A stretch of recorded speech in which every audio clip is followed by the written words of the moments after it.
Hi friends, मैं आकांक्षा शर्मा जी की वित्ताकांक्षा में आपका स्वागत करती हूँ। मध्य प्रदेश पटवारी भर्ती क्रैश कोर्स का ये मैंने 100 दिन का क्रैश कोर्स स्टार्ट किया है, जिसमें हम आज 8वीं क्लास पढ़ने वाले हैं। मतलब ये हमारा 100 दिन में से 8वां दिन है।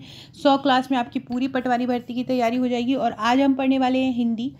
एक बात मैं आपको बताऊं कि आप लोग जो परेशान हो रहे हैं प्रबंधन के चक्कर में, रीजनिंग के चक्कर में, इधर उधर, तो मैं आपको बता दूं, कोई भी पतली बुकलेट अगर आप प्रबंधन की लेते हैं, उसको बहुत अच्छे से आप तैयारी करते हैं, उसको बहुत अच्छे से पढ़ते हैं और लास्ट में ऑब्जेक्टिव लगाते हैं उसके, तो आपको कोई भी जो अगर आप 25 प्रश्न कर रहे हैं तो आपका 18 से 20 क्वेश्चन आएंगे ही आएंगे, सही ही होंगे।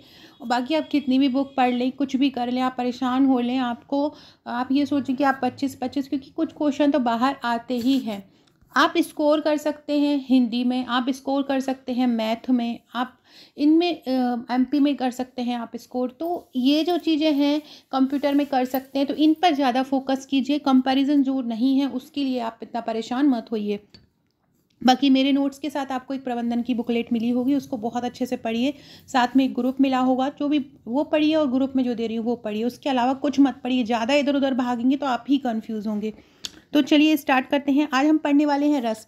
सबसे पहले मैं रस को पूरा पढ़ाऊंगी, उसके बाद में उसके वन लाइनर फैक्ट करवाऊंगी। आपका रस वाला टॉपिक ऐसे फैक्ट करवाऊंगी जो प्रीवियस पेपर्स में आ चुके हैं। तो चलिए स्टार्ट करते हैं। सबसे पहले हम देखते हैं रस क्या है। फ्रेंड, जिससे मैं ये पढ़ा रही हूँ आपको पटवारी भर्ती के नोट्स के साथ, मेरी जो आपके नोट्स मिले होंगे उसमें आपको एक हिंदी की बुकलेट मिली होगी। वॉल्यूम 4 में आपको हिंदी की बुकलेट है।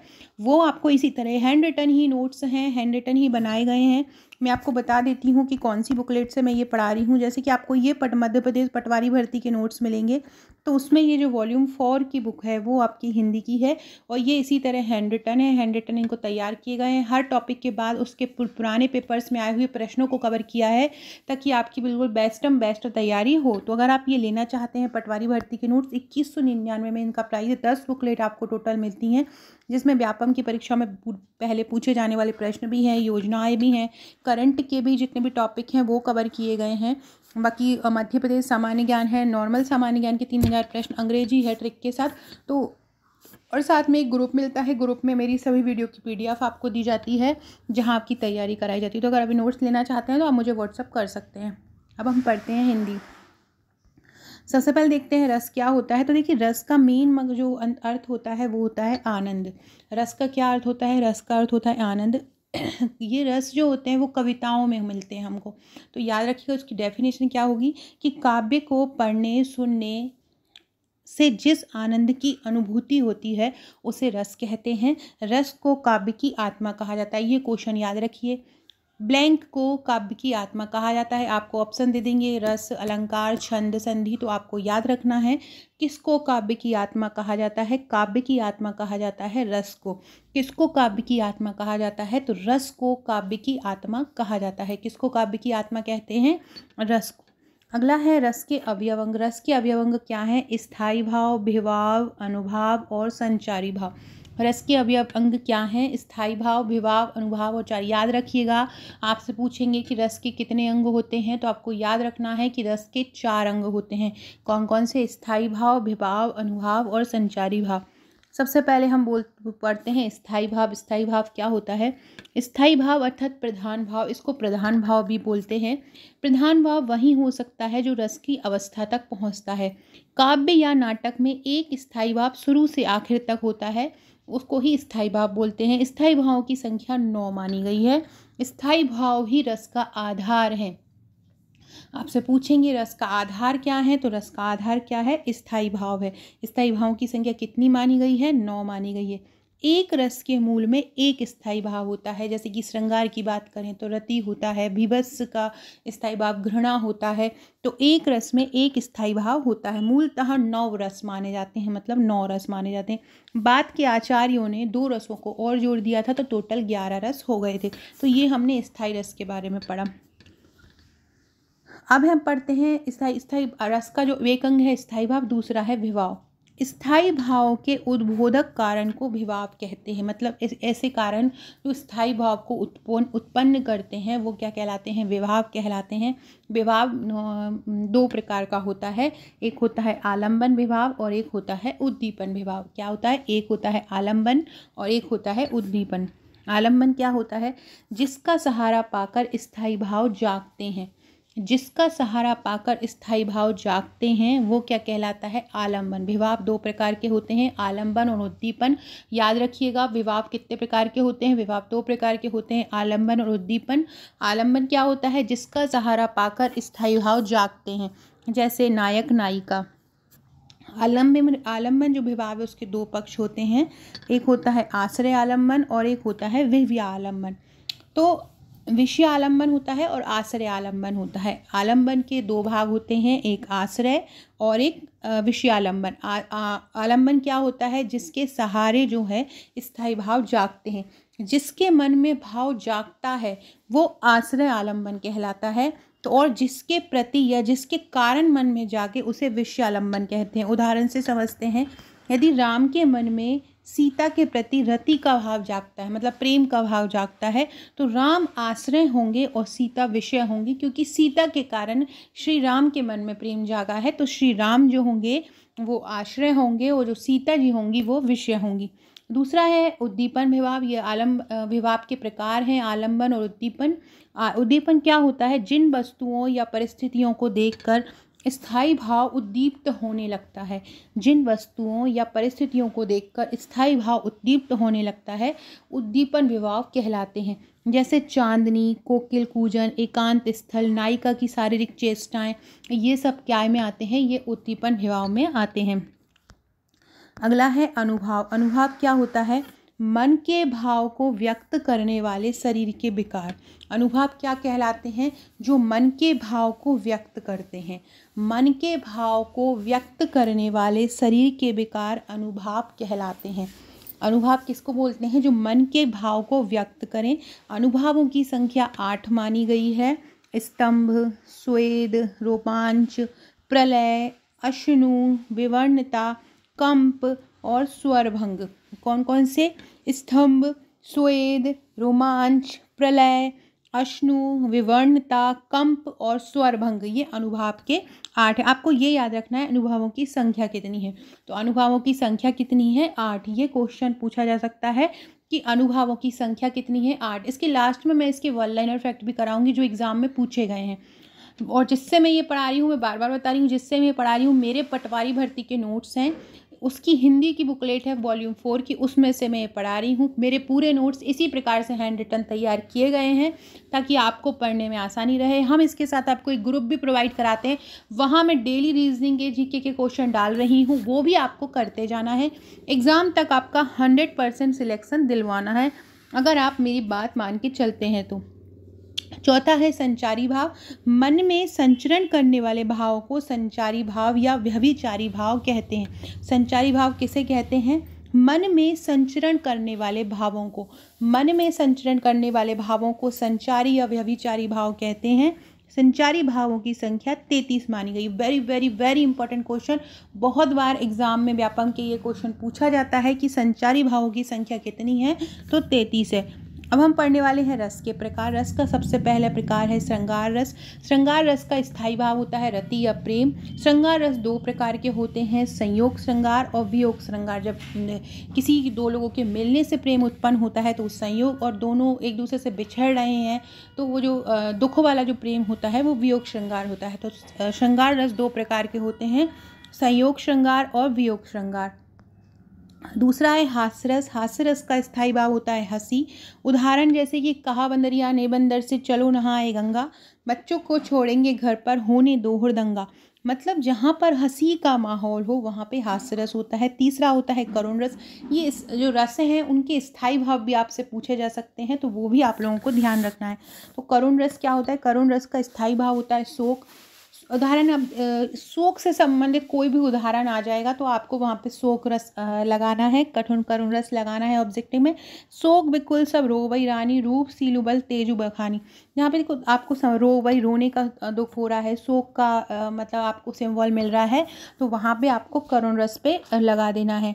अगला है वीर रस। वीर रस का स्थायी भाव होता है उत्साह। जब वीरता का जब कोई आपको लगे कि वीरता की कोई बात हो रही है, उत्साह की बात हो रही है, जोश की बात हो रही है, तो आप वीर रस को लगा सकते हैं। वीर तुम बड़े चलो, धीर तुम बड़े चलो, सामने पहाड़ हो कि सिंह की दहाड़ हो। क्या इसमें क्या आ जाएगा? वीर रस आ जाएगा। अगला आ जाएगा रौद्र रस। रौद्र रस का भाव होता है क्रोध। जब भी आपको लगे कि कोई आपको पंक्तियाँ दी हैं और वहाँ पे लगे कि एकदम क्रोध जैसा आपको फील हो रहा है कि ये पंक्तियाँ गुस्से में बोली जा रही हैं, तो वहाँ आपसे पूछे कि इनमें कौन सा रस है, तो आप क्रोध रस पर टिक लगाना है। इसका उदाहरण है श्री कृष्ण के सुन बचन, अर्जुन क्षोभ से या अर्जुन क्रोध से जलने लगे, सब सब शोक अपना भूल कर करतल युगल करने लगे। ये मैथिली शरण गुप्त की रचना है और इसमें क्या है? रौद्र रस है। अगला है भयानक रस। भयानक रस का स्थायी भाव होता है भय। उधर गरजती सिंधु लहरियाँ, कुटिल काल के जालों सी, चलो आ रही फेन उगलती, फन फैलाए करालों सी।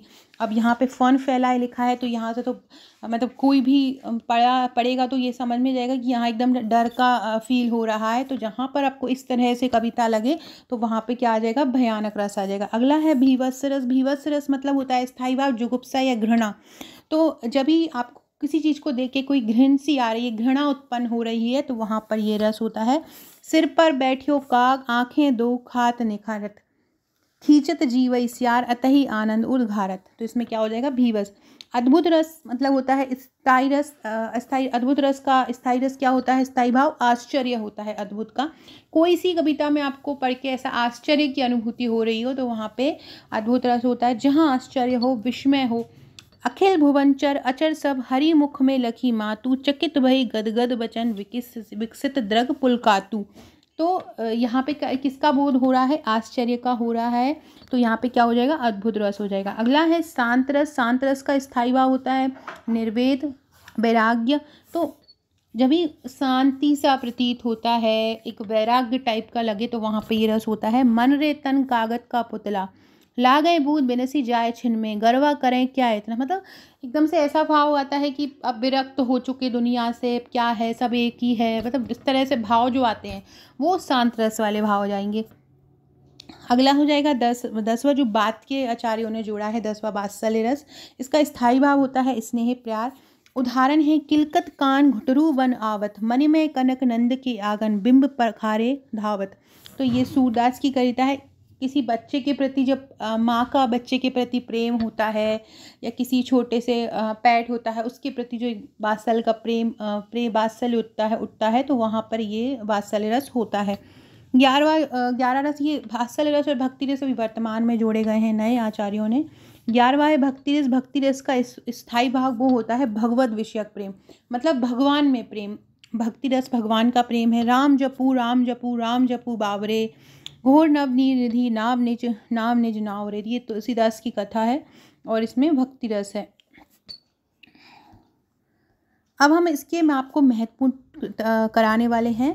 ये ऐसे क्वेश्चन है जो बहुत महत्वपूर्ण है। हर टॉपिक के बाद में मैंने, जैसे कि ये मैं रस पढ़ा रही हूँ, उसके बाद में मैंने महत्वपूर्ण तथ्य लिखे हैं।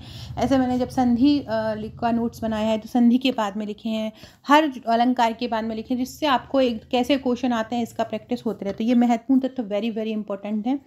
श्रृंगार रस को रसराज कहा जाता है। नाटक में 8 रस माने जाते हैं और शांत को रसों में नहीं गिना जाता है। भरत मुनि ने रसों की संख्या 8 बताई। आपसे पूछेंगे भरत मुनि ने रसों की संख्या कितनी बताई है? 8 बताइए। आचार्य अभिनव गुप्त ने रस 9 बताए हैं। ये सबका पूछ सकते हैं, भरत मुनि ने कितने बताए हैं, आचार्य अभिनव गुप्त ने कितने बताए हैं। तो भरत मुनि ने कितनी बताई है? 8 बताई है। आचार्य अभिनव गुप्त ने कितने बताए हैं? 9 बताए हैं। श्रृंगार रस के व्यापक दायरे में वात्सल्य रस व भक्ति रस आ जाते हैं। भरत मुनि को काव्य शास्त्र का प्रथम आचार्य माना जाता है।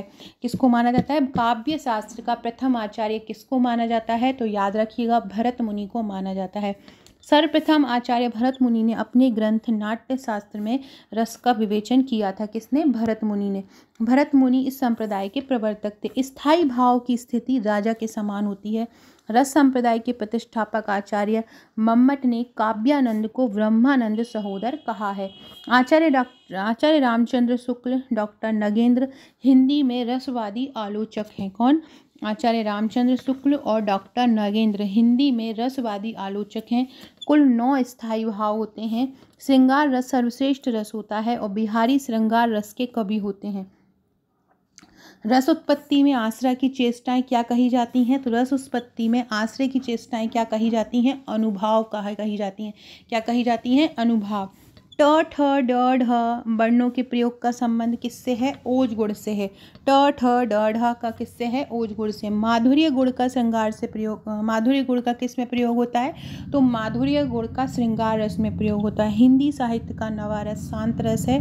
श्रृंगार रस को रसराज कहा जाता है। संचारी भावों की संख्या कितनी है? 33 है। भरत मुनि के रस सूत्र में शांत रस का उल्लेख नहीं है। मैया मोरी मैं नहीं माखन खायो में कौन सा रस है? वात्सल्य रस है। वाक्य में 6 तत्व अनिवार्य होते हैं। वाक्यों में कितने तत्व अनिवार्य होते हैं? 6 तत्व। फ्रेंड, डिस्क्रिप्शन बॉक्स में आपको मेरे WhatsApp, Telegram, Facebook, Twitter, Insta की लिंक मिल जाएगी, ज्वाइन हो जाइएगा। और साथ में अगर आप इंस्टा में मुझे सर्च करेंगे तो आकांक्षा 1957 आपको मिल जाएगा, तो आप वहाँ से सर्च कर सकते हैं। फेसबुक में जीके विद आकांक्षा के नाम से आपको ग्रुप मिल जाएगा। व्हाट्सएप ग्रुप आपको मिल जाएगा, वहाँ पर भी आपको महत्वपूर्ण अपडेट मिलते रहेंगे। टेलीग्राम ग्रुप में तो उनको ज्वाइन कर लीजिएगा। संचारी भाव की संख्या 33 है। 34वां संचारी भाव जो है वो छल है। क्या है? छल है। प्रिय पति वह मेरा प्राण कहाँ है? दुख जल निधि डूबी सहारा कहाँ है? इन पंक्तियों में कौन सा रस है? मैंने आपको बताया था, यहाँ पर देखो एक दुख व्यक्त हो रहा है, तो यहाँ कौन सा रस होगा? शोक। बिहारी किस रस के कवि हैं? बिहारी श्रृंगार रस के कवि हैं। माधुर्य गुण का श्रृंगार रस में प्रयोग होता है। सो फ्रेंड्स, ये थे हमारे आज के क्वेश्चन, और ये 4 वॉल्यूम की बुकलेट में से मैंने आपको ये पढ़ाया है। तो वीडियो अच्छा लगे तो लाइक शेयर कीजिएगा, और अगर ये आप नोट्स लेना चाहते हैं तो आप मेरे को व्हाट्सअप कर सकते हैं। व्हाट्सअप नंबर ये दिया हुआ है। Okay friends, thank you.